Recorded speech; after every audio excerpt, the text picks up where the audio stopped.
Hello guys, আসসালামু আলাইকুম। কি অবস্থা সবার, কেমন আছেন? আশা করি সবাই ভালো আছেন। আচ্ছা, দেখতে দেখতে 4-5টা রোজা চলে গেল, আমি উদ্দেশ্যে আসলাম, কিন্তু ইফতার পার্টি দেবো না, এটা তো কখনোই হয় না। তাই সব ভাইবা দ্বারা মিলে প্ল্যান করলাম যে ইফতার পার্টি দেবো। তাই ইফতার পার্টি দেওয়ার জন্য বাজার করার জন্য চলে যাব আমরা নদীর ওই পারে। নদীর ওই পারে চলে যাচ্ছি, কারণ আমাদের এখানে ভালো ফল ফ্রুট পাওয়া যায় না, তাই ওই পার থেকে আমরা ফল ফ্রুট আনার জন্য চলে আসলাম।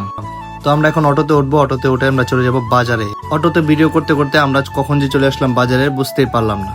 তো আমরা বাজারে এসে ফল ফ্রুটের দোকান খুঁজতেছিলাম, খুঁজতে খুঁজতে আমরা সামনে পেয়ে গেলাম ফল ফ্রুটের দোকান। ফল ফ্রুটের দাম শুনে মাথায় হাত চলে গেল, ওমা একই দাম। সবকিছু কেনাকাটার পরে আমরা বাড়ির দিকে রওনা হলাম। আর যেহেতু আমি নতুন নতুন ব্লগ ভিডিও করি, তাই আমি সবার মতো বা পারফেক্টলি ভয়েস দিতে পারি না, তার জন্য আমি দুঃখিত।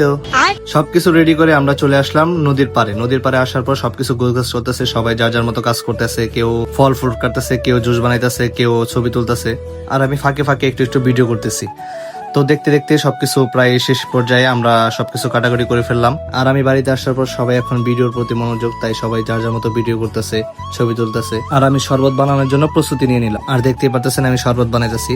আমার হাতের শরবত কি খেতে চান তাড়াতাড়ি কমেন্ট বক্সে কমেন্ট করে। আমাদের সবকিছু রেডি করা শেষ, তাই এখন সবাই বসে পড়েছে যার যার ইফতার হাতে নিয়ে। তো আমরা ইফতারের জন্য রেডি হচ্ছি, প্রস্তুতি নিচ্ছি।